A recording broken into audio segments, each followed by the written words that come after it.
ఇప్పుడు అర్థమైంది నువ్వెందుకు కాల్చకుండా వదిలేసావు. మొదటి మట్టి పొరకి ఎక్కి సావలా. కాల్చుంటే ఒక్క గుండుతో అయిపోయిండేది. 302 కింద నేనో సెక్లో లోపలికి వెళ్ళి 5 ఏళ్ళ నుండి బయటకు వచ్చేవాళ్ళం. గొడవ వదిలిపోయేది. నువ్వు తీవ్రంగా ఆలోచించే వదిలేసి ఉంటావు. ఎందుకు వదిలేశానంట? ఆ ఎస్పీని 14 గంటలు అల్లాడించినందుకే 5 ట్రక్కుల పట్టాడంతో బెంబెలెత్తిపోయి లగెత్తుకొచ్చేశాడు. 14 రోజులు ఆడి కంటిక్కులు కట్టకుండా చేస్తే నీ హలసిన భావం తమ్ముడు.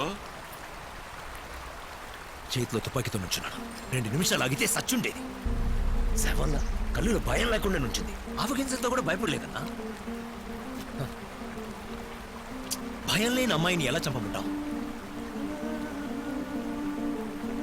నేనా? నా చోట్లో నువ్వుంటే చంపేవాడివా? మరీ అంత లోతుగా మనకు ఆలోచించిన చేత కాదు. ఓ ఏట కోసి చూపెట్టమంటావా?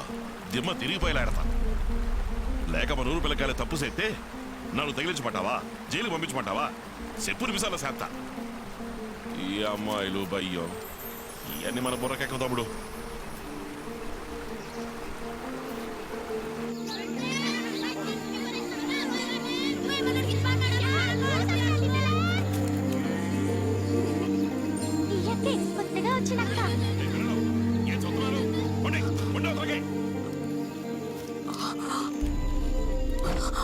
అడవిలో గుట్లగొట్లే ఉండవు. నా సైజులో పట్టుకొచ్చా. ఇది తీసుకుని టాకాలు వేసుకుని నీకు నువ్వు చక్కగా చుట్టుకోవాల్సిందే. చెప్తున్నాం కదా. చోకెత్తే నవ్వవు, తుపాకీ చూపితే భయపడవు. ఇదేం బతుకురా దేవుడా. కూడు, దీనికైనా మర్యాద ఇస్తారా?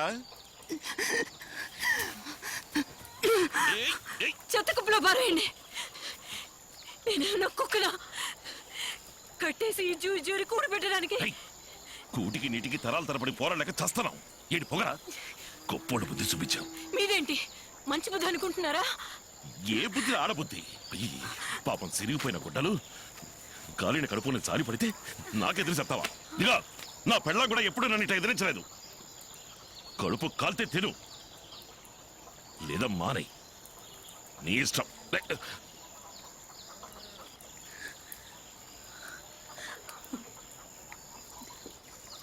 ఉప్పు సరిపోయిందా? ఈ పూరణం జన్మంతా గుర్తుంచుకోవాలా ఈ సింగన్న సైజుకి.